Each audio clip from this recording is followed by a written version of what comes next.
The Strange High House in the Mist. In the morning, mist comes up from the sea by the cliffs beyond Kingsport.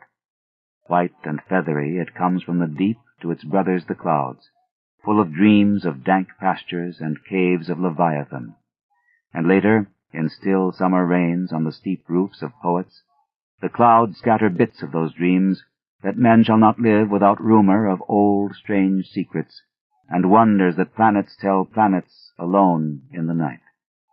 When tales fly thick in the grottos of Tritons, and conchs in seaweed cities blow wild tunes learned from the elder ones, then great eager mists flock to heaven laden with lore, and oceanward eyes on the rocks see only a mystic whiteness, as if the cliff's rim were the rim of all earth, and the solemn bells of boys tolled free in the ether of faery. Now, north of archaic Kingsport, the crags climb lofty and curious, terrace on terrace, till the northernmost hangs in the sky like a gray, frozen wind cloud. Alone it is, a bleak point jutting in limitless space. For there the coast turns sharp, where the great Miskatonic pours out of the plains past Arkham, bringing woodland legends and little quaint memories of New England's hills. The sea folk in Kingsport look up at that cliff as other sea folk look up at the pole star, and time the night's watches by the way it hides or shows the great bear, Cassiopeia, and the dragon. Among them it is one with the firmament, and truly it is hidden from them when the mist hides the stars or the sun.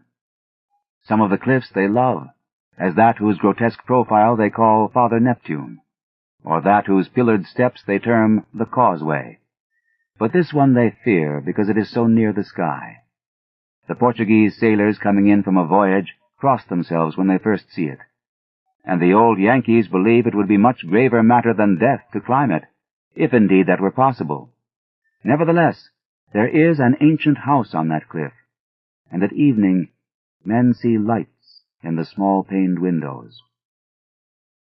The ancient house has always been there, and people say, one dwells therein who talks with the morning mists that come up from the deep, and perhaps sees singular things oceanward at those times when the cliff's rim becomes the rim of all earth, and solemn buoys toll free in the white ether of faery. This they tell from hearsay, for that forbidding crag is always unvisited, and natives dislike to train telescopes on it. Summer boarders have indeed scanned it with jaunty binoculars, but have never seen more than the gray primeval roof, peaked and shingled, whose eaves come nearly to the gray foundations, and the dim yellow light of the little windows peeping out from under those eaves in the dusk. These summer people do not believe that the same one has lived in the ancient house for hundreds of years, but cannot prove their heresy to any real Kingsporter. Even the terrible old man who talks to leaden pendulums in bottles, buys groceries with centuried Spanish gold, and keeps stone idols in the yard of his antediluvian cottage in Water Street, can only say these things were the same when his grandfather was a boy, and that must have been inconceivable ages ago, when Belcher, or Shirley, or Pownall, or Bernard was governor of His Majesty's province of the Massachusetts Bay. Then one summer there came a philosopher into Kingsport. His name was Thomas Olney, and he taught ponderous things in a college by Narragansett Bay. With stout wife and romping children he came, and his eyes were weary with seeing the same things for many years, and thinking the same well-disciplined thoughts. He looked at the mists from the diadem of Father Neptune, and tried to walk into their white world of mystery along the Titan steps of the Causeway. Morning after morning he would lie on the cliffs, and look over the world's rim at the cryptical ether beyond, listening to spectral bells and the wild cries of what might have been gulls. Then, when the mist would lift and the sea stand out prosy with the smoke of steamers, he would sigh and descend to the town, where he loved to thread the narrow olden lanes up and downhill, and study the crazy, tottering gables and odd pillared doorways which had sheltered so many generations of sturdy sea-folk. And he even talked with the terrible old man, who was not fond of strangers, and was invited into his fearsomely archaic cottage, where low ceilings and wormy paneling hear the echoes of disquieting soliloquies in the dark small hours. Of course, it was inevitable that Olney should mark the gray, unvisited cottage in the sky, on that sinister northward crag, which is one with the mists and the firmament. Always over Kingsport it hung, and always its mystery sounded in whispers through Kingsport's crooked alleys. The terrible old man wheezed a tale that his father had told him, of lightning that shot one night up from that peaked cottage to the clouds of higher heaven, and Granny Orne, whose tiny gambrel-roofed abode in Ship Street is all covered with moss and ivy, croaked over something her grandmother had heard at second hand about shapes that flapped out of the eastern mists straight into the narrow single door of that unreachable place, for the door is set close to the edge of the crag toward the ocean, and glimpsed only from ships at sea. At length, being avid for new strange things, and held back by neither the Kingsporter's fear nor the summer boarder's usual indolence, Olney made a very terrible resolve. Despite a conservative training, or because of it, for humdrum lives breed wistful longings of the unknown, he swore a great oath to scale that avoided northern cliff and visit the abnormally antique gray cottage in the sky. Very plausibly, his saner self argued that the place must be tenanted by people who reached it from inland along the easier ridge beside the Miskatonic's estuary. Probably they traded in Arkham, knowing how little Kingsport liked their habitation, or perhaps being unable to climb down the cliff on the Kingsport side. Olney walked out along the lesser cliffs to where the great crag leaped insolently up to consort with celestial things, and became very sure that no human feet could mount it or descend it on that beetling southern slope. East and north, it rose thousands of feet vertically from the water, so only the western side, inland and toward Arkham, remained. One early morning in August, Olney set out to find a path to the inaccessible pinnacle. He worked northwest along pleasant back roads, past Hooper's Pond and the old brick powder house to where the pastures slope up to the ridge above the Miskatonic and give a lovely vista of Arkham's white Georgian steeples across leagues of river and meadow. Here he found a shady road to Arkham, but no trail at all in the seaward direction he wished. Woods and fields crowded up to the high bank of the river's mouth, and bore not a sign of man's presence, not even a stone wall or a straying cow, but only the tall grass and giant trees and tangles of briars that the first Indian might have seen. As he climbed slowly east, higher and higher above the estuary on his left, and nearer the sea, he found the way growing in difficulty, till he wondered how ever the dwellers in that disliked place managed to reach the world outside, and whether they came often to market in Arkham. Then the trees thinned, and far below him on his right he saw the hills and antique roofs and spires of Kingsport. Even Central Hill was a dwarf from this height, and he could just make out the ancient graveyard by the Congregational Hospital, beneath which, rumor said, some terrible caves or burrows lurked. Ahead lay sparse grass and scrub blueberry bushes, and beyond them the naked rock of the crag and the thin peak of the dreaded gray cottage. Now the ridge narrowed, and Olney grew dizzy at his loneness in the sky. South of him, the frightful precipice above Kingsport; north of him, the vertical drop of nearly a mile to the river's mouth. Suddenly, a great chasm opened before him, 10 feet deep, so that he had to let himself down by his hands and drop to a slanting floor, and then crawl perilously up a natural defile in the opposite wall. So this was the way the folk of the uncanny house journeyed betwixt earth and sky. When he climbed out of the chasm, a morning mist was gathering, but he clearly saw the lofty and unhallowed cottage ahead, walls as gray as the rock, and high peaks standing bold against the milky white of the seaward vapors. And he perceived that there was no door on this landward end, but only a couple of small lattice windows with dingy bull's-eye panes leaded in 17th century fashion. All around him was cloud and chaos, and he could see nothing below but the whiteness of illimitable space. He was alone in the sky with this queer and very disturbing house. And when he sidled around to the front, and saw that the wall stood flush with the cliff's edge, so that the single narrow door was not to be reached save from the empty ether, he felt a distinct terror that altitude could not wholly explain.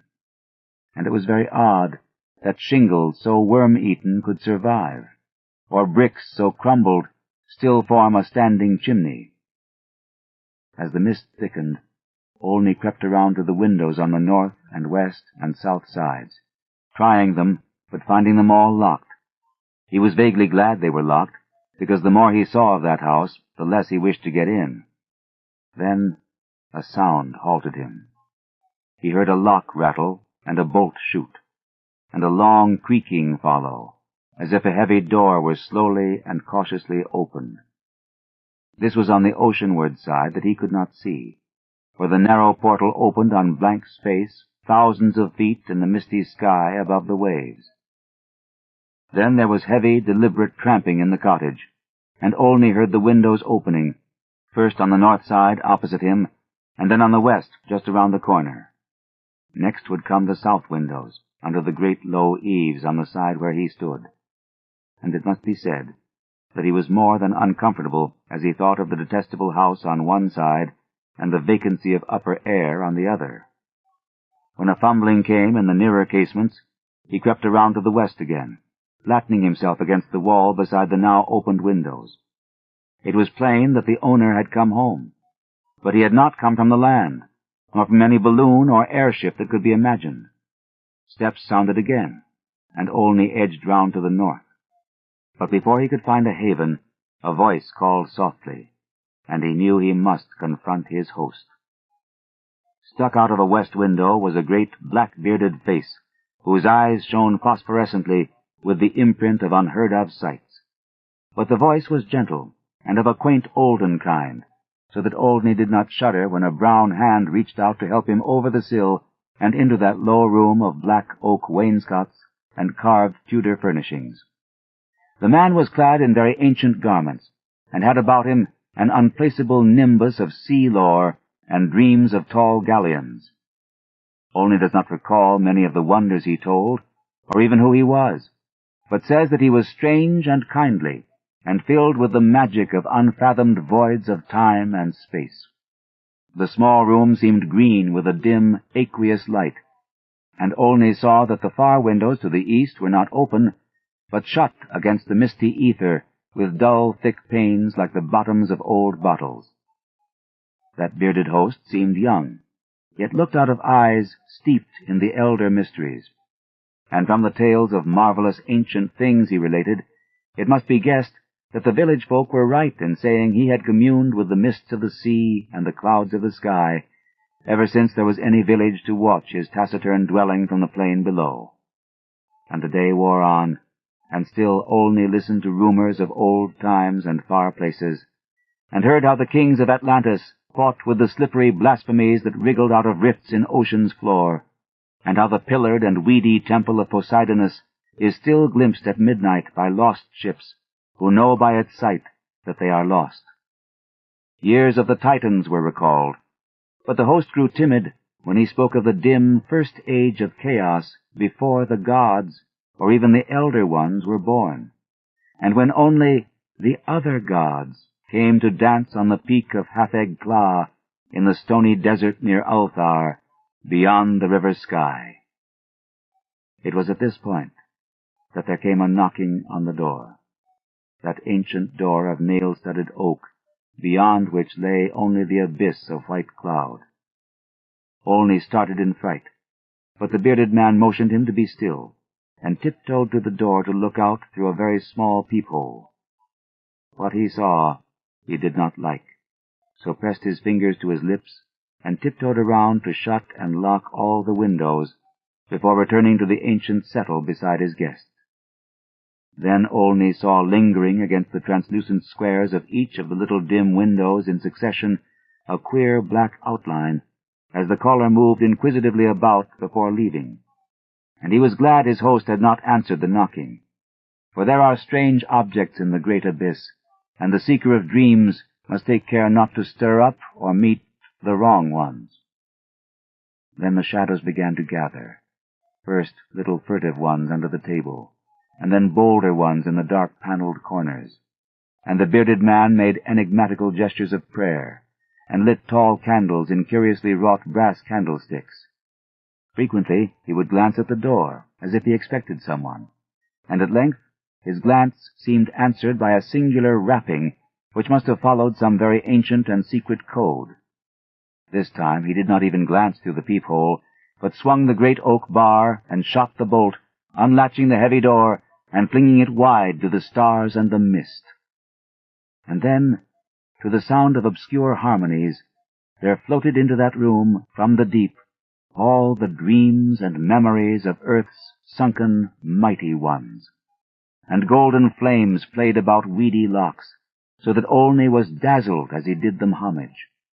Trident-bearing Neptune was there, and sportive Tritons, and fantastic Nereids, and upon dolphins' backs was balanced a vast crenulate shell, wherein rode the grey and awful form of primal Nodens, lord of the great abyss. And the conchs of the Tritons gave weird blasts, and the Nereids made strange sounds by striking on the grotesque resonant shells of unknown lurkers in black sea caves. Then hoary Nodens reached forth a wizened hand, and helped Olney and his host into the vast shell, whereat the conchs and the gongs set up a wild and awesome clamor, and out into the limitless ether reeled that fabulous train, the noise of whose shouting was lost in the echoes of thunder. All night in Kingsport they watched that lofty cliff when the storm and the mists gave them glimpses of it, and when toward the small hours the little dim windows went dark, they whispered of dread and disaster. And Olney's children and stout wife prayed to the bland, proper God of Baptists, and hoped that the traveler would borrow an umbrella and rubbers unless the rain stopped by morning. Then dawn swam dripping and mist-wreathed out of the sea, and the buoys tolled solemn in vortices of white ether. And at noon elfin horns rang over the ocean, as Olney, dry and light-footed, climbed down the cliffs to antique Kingsport with the look of far places in his eyes. He could not recall what he had dreamed in the sky-perched hut of that still nameless hermit, or say how he had crept down that crag untraversed by other feet. Nor could he talk of these matters at all, save with the terrible old man, who afterward mumbled queer things in his long white beard, vowing that the man who came down from that crag was not wholly the man who went up, and that somewhere under that gray-peaked roof, or amidst inconceivable reaches of that sinister white mist, there lingered still the lost spirit of him who was Thomas Olney. And ever since that hour, through dull, dragging years of grayness and weariness, the philosopher has labored and eaten and slept and done uncomplaining the suitable deeds of a citizen. Not any more does he long for the magic of farther hills, or sigh for secrets that peer like green reefs from a bottomless sea. The sameness of his days no longer gives him sorrow, and well-disciplined thoughts have grown enough for his imagination. His good wife waxes stouter, and his children older and prosier and more useful, and he never fails to smile correctly with pride when the occasion calls for it. In his glance there is not any restless light, and if he ever listens for solemn bells or far elfin horns, it is only at night, when old dreams are wandering. He has never seen Kingsport again, for his family disliked the funny old houses, and complained that the drains were impossibly bad. They have a trim bungalow now at Bristol Highlands, where no tall crags tower, and the neighbors are urban and modern. But in Kingsport, strange tales are abroad, and even the terrible old man admits a thing untold by his grandfather. For now, when the wind sweeps boisterous out of the north past the high ancient house that is one with the firmament, there is broken at last that ominous brooding silence ever before the bane of Kingsport's maritime cotters. And old folk tell of pleasing voices heard singing there, and of laughter that swells with joys beyond earth's joys, and say that at evening the little low windows are brighter than formerly. They say, too, that the fierce aurora comes oftener to that spot, shining blue in the north with visions of frozen worlds, while the crag and the cottage hang black and fantastic against wild coruscations. And the mists of the dawn are thicker, and sailors are not quite so sure that all the muffled seaward ringing is that of the solemn buoys. Worst of all, though, is the shriveling of old fears in the hearts of Kingsport's young men, who grow prone to listen at night to the north wind's faint, distant sounds. They swear no harm or pain can inhabit that high-peaked cottage, for in the new voices gladness beats, and with them the tinkle of laughter and music. What tales the sea mists may bring to that haunted and northernmost pinnacle they do not know, but they long to extract some hint of the wonders that knock at the cliff-yawning door when clouds are thickest. And patriarchs dread lest some day, one by one, they seek out that inaccessible peak in the sky, and learn what centuried secrets hide beneath the steep shingled roof, which is part of the rocks and the stars and the ancient fears of Kingsport. That those venturesome youths will come back they do not doubt, but they think a light may be gone from their eyes, and a will from their hearts. And they do not wish quaint Kingsport, with its climbing lanes and archaic gables, to drag listless down the years, while voice by voice the laughing chorus grows stronger and wilder in that unknown and terrible Erie, where mists and the dreams of mists stop to rest on their way from the sea to the skies. They do not wish the souls of their young men to leave the pleasant hearths and gambrel-roofed taverns of old Kingsport, nor do they wish the laughter and song in that high rocky place to grow louder. For as the voice which has come has brought fresh mists from the sea, and from the north fresh lights, so do they say that still other voices will bring more mists and more lights, till perhaps the olden gods, whose existence they hint only in whispers for fear the congregational parson shall hear, may come out of the deep, and from unknown Cadath in the cold waste, and make their dwelling on that evilly appropriate crag, so close to the gentle hills and valleys of quiet, simple fisher-folk. This they do not wish, for to plain people things not of earth are unwelcome. And besides, the terrible old man often recalls what Olney said about a knock that the lone dweller feared, and a shape seen black and inquisitive against the mist through those queer translucent windows of leaded bull's eyes. All these things, however, the elder ones only may decide, and meanwhile the morning mist still comes up by that lonely, vertiginous peak with the steep ancient house, that gray, low-eaved house, where none is seen, but where evening brings furtive lights, while the north wind tells of strange revels. White and feathery it comes from the deep to its brothers the clouds, full of dreams of dank pastures and caves of Leviathan.